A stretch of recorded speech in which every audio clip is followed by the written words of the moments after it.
Aku jatuh cinta pada kakak perempuan sahabatku, agar dia mencintaiku. Bahkan aku melakukan banyak hal bodoh. Sahabatku menghela napas. Dia menyarankanku untuk menyerah. Kakakku dingin hati dan tidak berperasaan. Dia memang perempuan buruk. Bahkan dia sendiri memberitahuku, kita tidak mungkin bersama dalam hidup ini. Kemudian aku terbangun setelah mengalami kecelakaan mobil. Aku melupakan semua hal tentang mengejarnya selama beberapa tahun. Saat dia datang bersama sahabatku menemuiku, aku dengan manis memanggilnya, kakak. Kemudian aku mengajak pacar baruku untuk menghadiri pesta ulang tahunnya. Malam itu dia memegang daguku, memandangku dengan tatapan garang. Tidak boleh lagi memanggilku kakak. Dia masih bingung dengan fakta bahwa aku jatuh cinta pada kakaknya. Jadi meskipun aku terbangun dari kecelakaan mobil, dia tetap mengoceh karena aku kehilangan ingatan. Maka jalani saja dengan baik. Jangan lagi mencintai orang yang tidak layak dicintai. Dia menyerahkan apel yang sudah dikupas kepadaku. Aku menggigitnya. Rasanya cukup renyah. Saat itu pintu ruang perawatan terbuka. Sebuah wajah cantik muncul di pandanganku. Dia adalah dokter penanggung jawabku, Bai Ningbing. Matanya setengah terpejam seperti angin awal musim semi, membuat orang merasa hangat. Dia tersenyum sambil menatapku. Sepertinya aku bisa keluar rumah sakit. Aku tinggal di rumah sakit hampir sebulan. Semua hampir kebas karena berbaring. Mendengar kata-katanya itu, tidak diragukan lagi itu memberi kebebasan. Aku bersorak. Pintu kembali terbuka. Kali ini wanita yang masuk memakai gaun, alis dan matanya hitam pekat. Dingin, tegas, dan mulia. Sepatu hak tinggi menapaki lantai dengan pasti. Wewenang dan penindasan. Melihatnya, aku tak bisa tidak merasakan ketakutan. Secara refleks aku menatap Liu Ruyu. Dia malah menghela napas. Bangun, perkenalkan kakak. Kamu datang. Apel di tangan jatuh ke tanah. Berputar satu lingkaran sambil berdengung. Sampai di kaki dia baru berhenti. Aku menelan ludah. Tersenyum canggung. Xiao Yu? Kamu tidak bilang kakakmu begitu cantik. Liu Ruyu menutup wajahnya. Tampaknya dia merasa malu dengan tindakan saya ini. Wanita itu mendengar itu lalu mengerutkan alis pelan. Melihat begitu, terlihat semakin cantik dengan aura ascetis. Aku tak bisa tidak menyesal. Kakak yang begitu cantik. Andai saja dia kakak kandungku. Sambil diam-diam memuji kecantikannya, kakak mulai berbicara. Fang Yuan mendengar kamu kehilangan ingatan. Itu juga tidak apa-apa. Aku akan memperlakukanmu seperti Xiao Yu.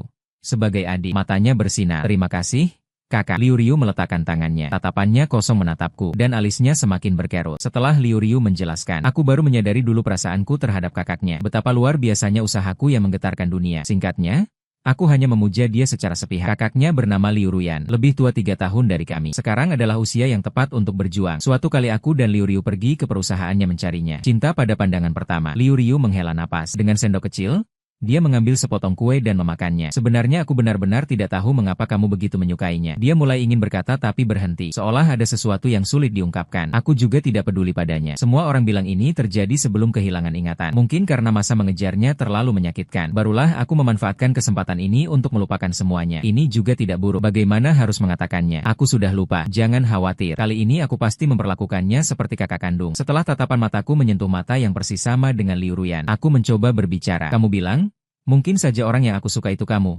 Ya, Liu Ruyu memutar matanya dengan besar. Aku rasa kamu harus cek otakmu yang kacau. Topik ini juga ditutup. Tapi saat orang sial, mungkin bahkan meneguk air dingin pun terasa tersang. Setelah aku bersumpah di atas langit, ketika aku tidak lagi memiliki pikiran tentang kakaknya. Liu Ruyu melihat kakaknya. Di tempat 2 kursi tidak jauh dari kami. Dia menatap kami dengan tatapan berat. Di matanya tampak senyum yang setengah. Aku rasa aku tahu kenapa aku langsung jatuh cinta padanya. Dia hanya duduk di sana saja sudah membuat jantung berdegup kencang. Seluruh aura dirinya berkilau mewah namun santai. Kontur sempurna itu dipenuhi sedikit kesejukan. Tapi kali ini aku tidak merasakan getaran hati, hanya gugup. Baru saja membaca kata-kata itu, apakah menimbulkan kesalahpahaman? Entah kenapa. Sekarang, ketika melihatnya, aku ingin lari gila. Efek samping kecelakaan mobil memang cukup parah. Liu Ruyu secara refleks berdiri. Dia tampaknya sangat takut kakaknya berjalan dengan tenang. Dia menepuk kepalanya dan memanggil, kakak. Aku melihat itu dan ikut pergi bersamanya. Bersembunyi di belakang Liu Ruyu, menyebut pelan satu kalimat. Hai, kakak Liu. Kenapa kali ini adik kecil tidak memanggil kakak Ruyan? Seorang wanita di sebelah menertawakan dengan suara. Dia mengangkat gelas di depannya dan meneguknya. Menelan, sangat sembrono. Liu Ruyu mengulurkan tangan melindungi aku di belakangnya. Gerakan refleks seperti itu membuat hatiku terasa hangat.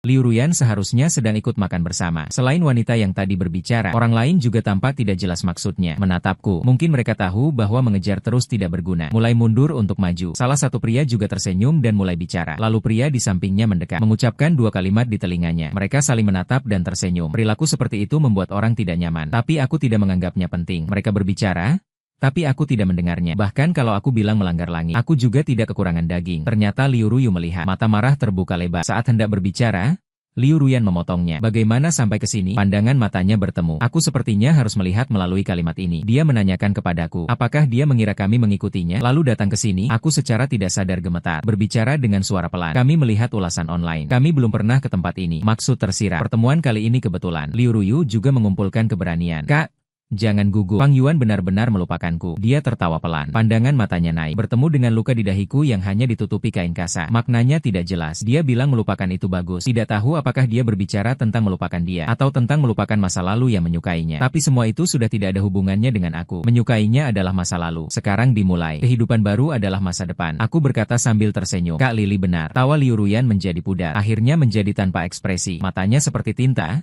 memancarkan sedikit kesejukan. Setelah hari itu, aku hampir setengah bulan tidak keluar rumah. Saat Liu Ruyu datang menemuiku, aku sedang memegang tablet menonton TV. Menontonnya dengan semangat. Itu adalah tema manis yang sedang populer akhir-akhir ini. Kedua protagonis memiliki magnetisme yang cocok. Aku sangat menyukainya. Hanya saja pembaruannya agak lambat. Seminggu hanya 4 episode. Kamu jadi rusak karena terus menonton ini. Dia terlihat sangat kecewa. Semua karena kata-kata yang dikatakan kakakku. Kamu menjadi putus asa. Aku berbaring di tempat tidur dengan wajah penuh tanda tanya. Melihat videonya terhenti pada momen protagonis pria dan wanita saling menatap. Saat mereka hampir berciuman, aku malas-malasan berguling ke sisi lain. Apa ini menyerah begitu saja? Apa omong kosong yang kamu katakan? Liu Ruyu berbaring di sampingku dan bertanya, bukankah itu karena kakakku? Entahlah.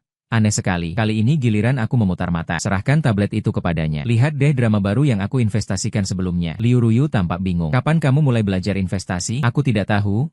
Menggaruk kepala. Setelah aku bangun, produser mengirim pesan kepadaku. Mungkin itu terjadi sebelum kecelakaan mobil. Liu Ruyu mengangguk. Siklus produksi sebuah drama tidak singkat. Kataku memang masuk akal. Tak lama kemudian dia juga terjebak dalam alur cerita. Saat aku sudah bangun, dia baru dengan 2 lingkaran hitam di matanya menatapku. Sudut mulutku bergetar. Kakak, kamu tidak menonton sepanjang malam, kan? Dia menggoyangkan lenganku. Jangan dulu urus ini. Bisakah kamu membawaku ke pesta perayaan? Barulah aku menyadari. Liu Ruyu tidak hanya menonton alur terbaru, tapi juga belajar online. Tahu bahwa seminggu kemudian akan ada pesta perayaan tim produksi. Tim produksi sudah mengirim pesan kepadaku. Aku dibuntuti dia sampai tak bisa. Aku hanya bisa membawanya bersama.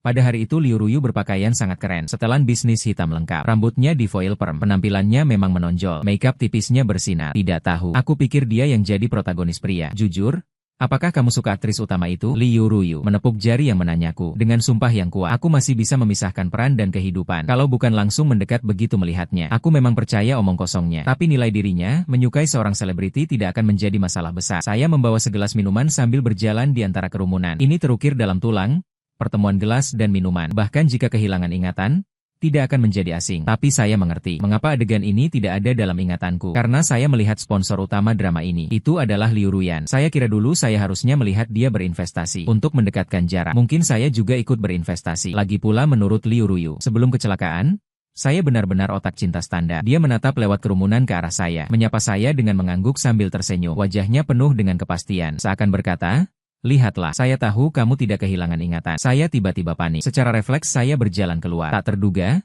saya menabrak seorang wanita dengan nada hangat yang akrab. Saya tidak bisa menahan diri.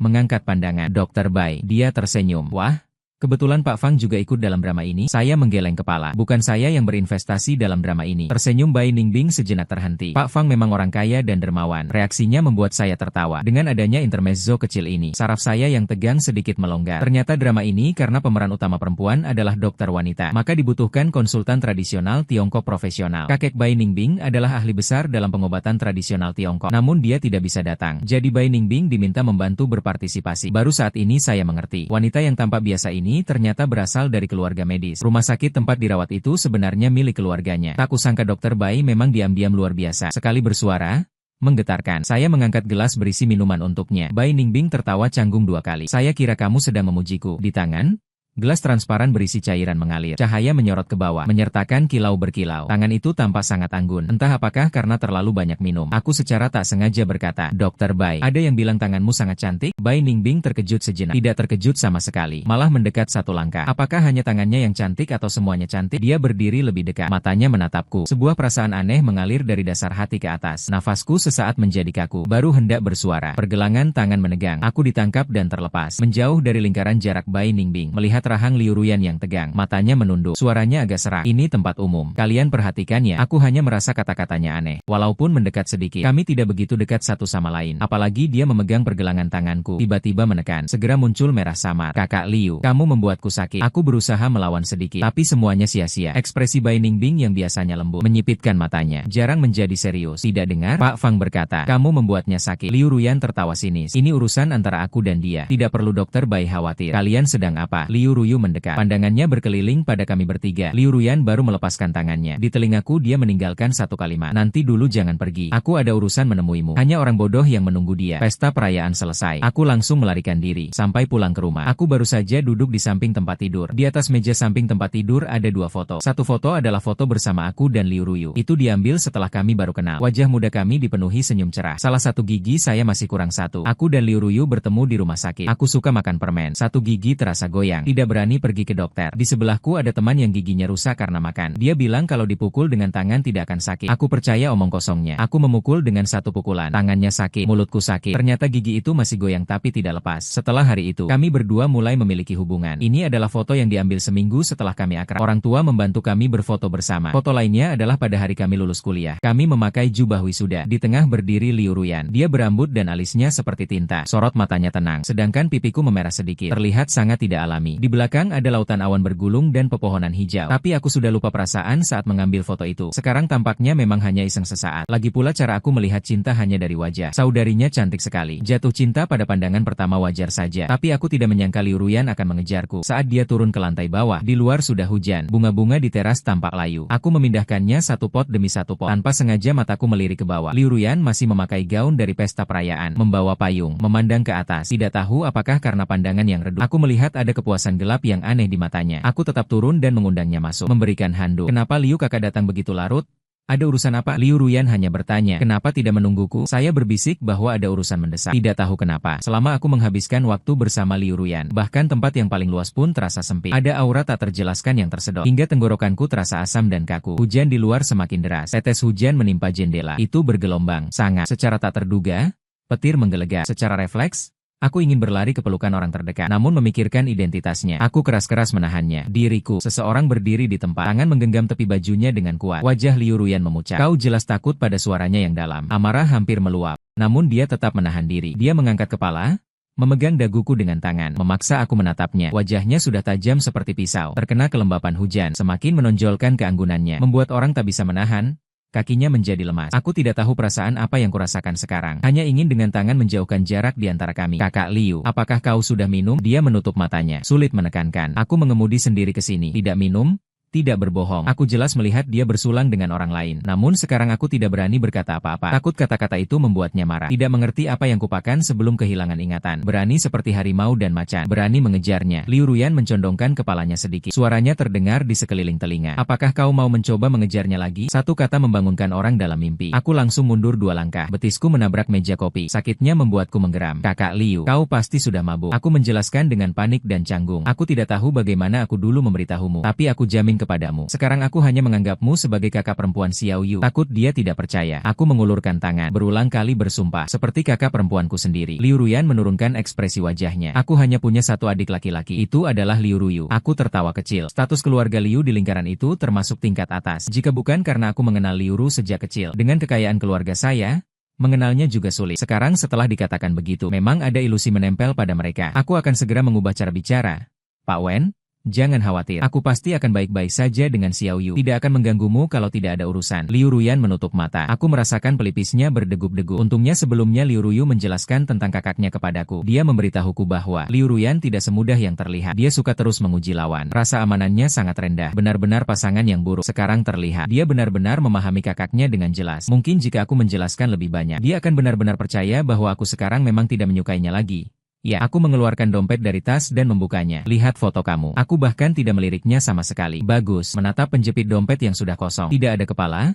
Tidak ada otak. Bertanya satu kalimat. Foto itu mana? Aku terkejut. Setelah aku bangun dari kecelakaan mobil dulu. Justru karena foto ini, para perawat dapat menghubungi Liu Ruyan. Namun Bai Ningbing berkata, akhirnya yang datang adalah Liu Ruyu. Karena Liu Ruyan mengira kecelakaan mobilku hanya sebuah kebetulan. Seperti banyak kali menggoda dia. Membuatnya memperhatikan. Setelah kamu bangun, saat melihat foto 1 inci yang rapi itu, aku langsung dengan tegas mengembalikannya kepada. Suara semakin dingin. Foto itu kemana? Jari tanganku bergetar. Jujur saja, aku sudah mengembalikannya ke. Wajah memucat sampai menakutkan. Mata itu tampak seolah bisa memakan orang. Aku tak bisa menahan diri. Mengerut sedikit. Kakak Liu, kamu tidak apa-apa, kan? Saat itu, di luar terdengar lagi suara guntur yang menggelegar. Dia seperti baru terbangun dari mimpi. Dia mengerutkan bibirnya, membelokkan kepalanya. Rambut yang berantakan jatuh, terlihat agak berantakan. Sekarang dia pasti mempercayai aku. Aku tidak lagi memiliki perasaan apapun terhadapnya. Kan? Hari itu dia cepat pergi. Tapi keesokan harinya dia terkena flu berat saat meneleponku. Nada suaranya penuh kebingungan. Bukan orang yang lemah. Tubuhnya dulu, meski demam 39 derajat, masih bisa pergi ke kantor. Sekarang malah lemah, berbaring di rumah sakit. Apakah kamu mau datang melihat kakakku? Aku berpikir sejenak, lalu memutuskan untuk pergi. Meskipun hanya sekadar sopan santun, aku juga harus melihatnya. Setelah orang tiba di rumah sakit, baru kusadari ada sesuatu yang kulupakan. Itu adalah barang yang harus dibawa saat menemui pasien. Aku segera membeli sebuah keranjang buah di dekat rumah sakit untuk menunjukkan ketulusan. Aku bahkan khusus membeli yang terbesar, tapi agak berat. Begitu masuk pintu, aku langsung melihat memegang setumpuk rekam medis. Kamu? Dia menilai kamu dari atas ke bawah. Aku langsung tertawa. Jika terjatuh seperti ini, kamu bahkan bisa membuka toko buah di tempat itu. Aku bersuara menggerutu, berkata kakaknya sakit. Aku datang melihat pasien, mengeluarkan suara. Oh, kalau begitu, aku akan membawamu ke tempat yang diidam-idamkan. Aku tertawa. Jika begitu, kalau tidak ada orang lain di ruang perawatan, aku juga tidak akan terlihat canggung. Setidaknya masih ada alasan untuk cepat melarikan diri. Bai Ningbing menukar barangnya dengan milikku. Dia membantu aku mengambil buah. Aku mengambil rekam medisnya untuknya. Di dalam lift, dia menanyakan kepadaku, kepala kamu masih terasa tidak enak sekarang? Kamu maksud saat dirawat di rumah sakit? Perasaan itu, aku berpikir sejenak lalu menggelengkan kepala. Pada awalnya, begitu bangun, setiap hari aku ingin muntah. Sekarang malah tidak berbeda dengan orang normal. Hanya saja setiap kali ingin mengingat masa lalu dengan Liu Ruyan, otak terasa sakit tajam. Lama-kelamaan aku tidak berani memikirkannya lagi. Bai Ningbing mengangguk. Jika ada hal yang tidak normal, hubungi aku. Dia menghela napas pelan. Katanya mungkin setelah bekuan darah di otakmu hilang, kamu bisa mengingat kembali masa lalu dengan Liu Ruyan. Apa yang kamu katakan? Kebetulan pintu lift terbuka. Liu Ruyu berdiri di luar. Saat melihat pria buah, dia langsung menanya, kenapa beli begitu banyak? Bukankah seharusnya membeli ini untuk pasien? Ekspresi Liu Ruyu menjadi sangat aneh. Akhirnya dia menghela napas dan menyerah. Begitu juga tidak buruk. Setelah aku masuk ke ruang perawatan, aku baru menyadari mengapa ekspresi Liu Ruyu begitu aneh. Karena buah biru di sini adalah hal yang umum. Selain buah, ada juga banyak buket bunga. Melihat begitu, barangku memang terkesan setengah hati. Liu Ruyan jelas tidak berpikir begitu. Dia, ketika melihatku, matanya bersinar. Tapi tatapannya pada Bai Ningbing di belakangku tampak tidak senang. Kakak Liu sudah merasa lebih. Itu prosedur normal menyapa pasien. Kesedihan di mata Liu Ruyan sangat jelas. Tapi Liu Ruyu menepuknya. Baru kemudian ekspresinya berubah. Aku tidak tinggal lama. Hanya mengobrol singkat. Setelah keluar, Bai Ningbing diam-diam mengikutiku dari belakang. Sampai turun lift. Aku tidak tahan lagi. Katakanlah, kamu mau apa? Bai Ningbing jarang merasa cemas. Menyentuh hidungnya. Cahaya matahari dari luar masuk, menerangi matanya sehingga berkilau. Cari waktu untuk main voli. Mau ikut? Sambil berkata, menutupi mulut dengan tangan, batuk beberapa kali. Wajahnya terlihat tidak alami. Aku mendekat melihatnya. Langkahnya maju 2 langkah. Dia secara refleks mundur, lalu merasa malu. Langsung berhenti, membusungkan punggung. Dokter Bai pasti pernah mengajak cowok keluar, kan? Wajah Bai Ningbing sedikit berubah. Ujung telinganya memerah. Bagaimana mungkin? Dia meninggikan suaranya. Jelas dia agak tidak setuju. Aku pura-pura memarahi. Ternyata Dokter Bai punya kolam ikan. Maaf? Aku tidak tertarik. Berbalik ingin pergi. Ditahan seseorang. Suaranya dalam dan serak. Ada sedikit rasa tidak adil. Tidak ada kolam ikan. Aku justru yang seperti ikan. Cahaya matahari tiba-tiba menembus semak di luar. Menyakitkan mata. Detak jantung berdebar kencang. Ruang yang riuh tiba-tiba menjadi tenang. Hanya suara jantung yang terus berdetak di dadaku. Kita janjian pada hari dia istirahat. Bai Ningbing memakai pakaian olahraga yang longgar. Sangat mirip senior kampus yang berprestasi. Dia langsung turun ke bawah menjemputku. Orang berdiri di samping mobil. Membuat napasku terhenti sejenak. Sepertinya belum pernah melihatnya begitu.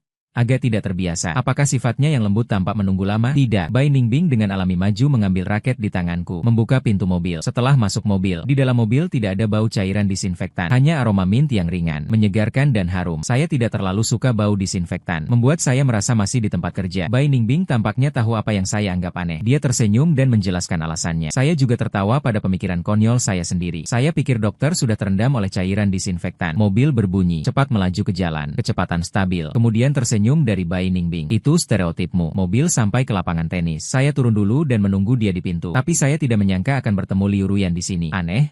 Bukankah Liu Ruyu bilang saya yang selalu mengejarnya? Kenapa peluang bertemu dia sekarang begitu tinggi? Sebenarnya dulu saya begitu terobsesi padanya seberapa kuat harus bertemu setiap saat. Mengingat kata-katanya sebelumnya. Saya agak canggung. Kakak Liu?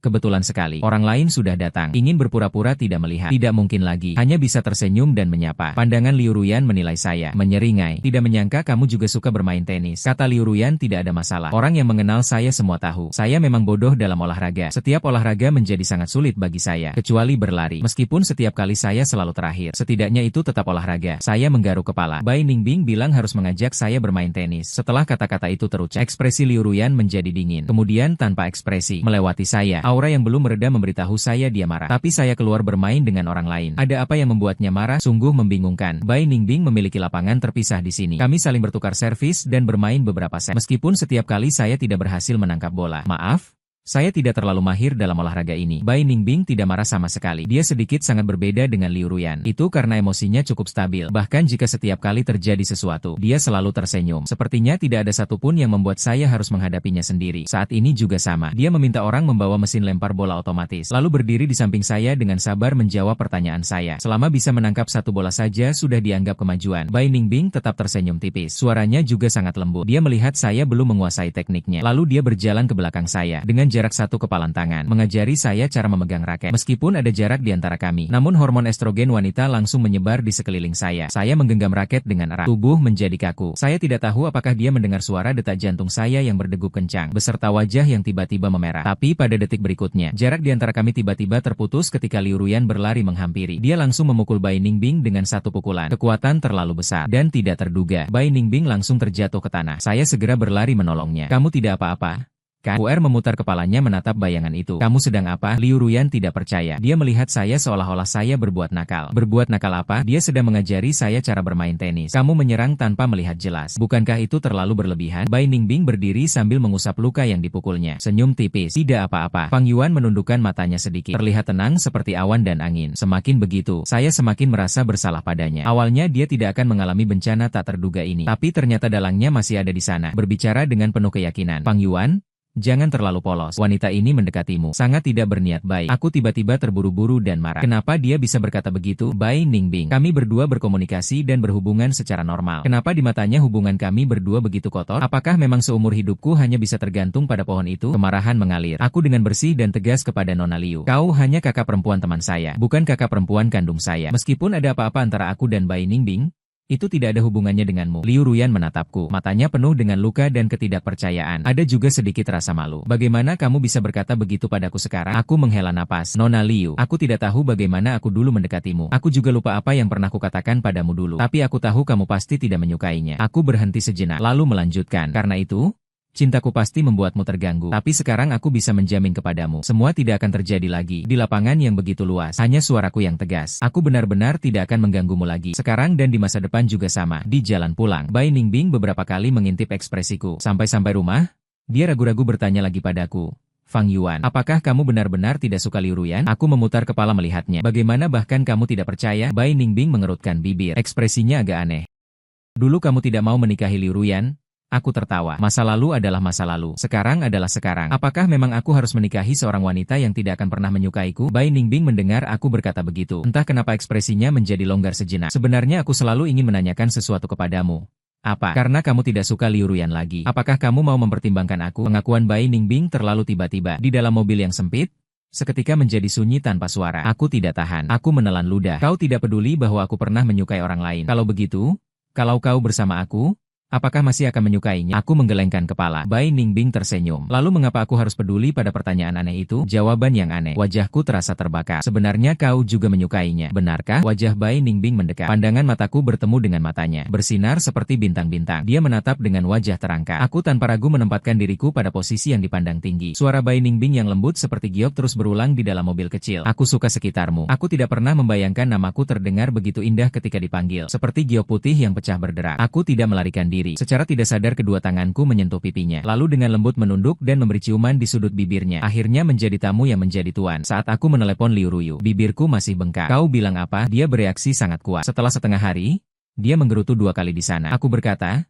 kenapa Dokter Bai begitu ramah padamu sejak awal? Jadi ternyata sudah direncanakan sejak lama. Dia menutup telepon. Dia mengirim video. Aku hanya memperlihatkan mataku. Tidak berani menampilkan seluruh wajah. Dia tidak peduli. Hanya dengan semangat, dia memintaku menceritakan seluruh proses. Setelah aku menyebutkan kejadian di lapangan tenis, Liu Ruyu tiba-tiba terdiam dengan ekspresi. Ada apa? Aku tiba-tiba lupa bahwa minggu depan adalah ulang tahun kakakku. Dia memutar matanya. Kau pasti belum menyiapkan hadiah sebelumnya.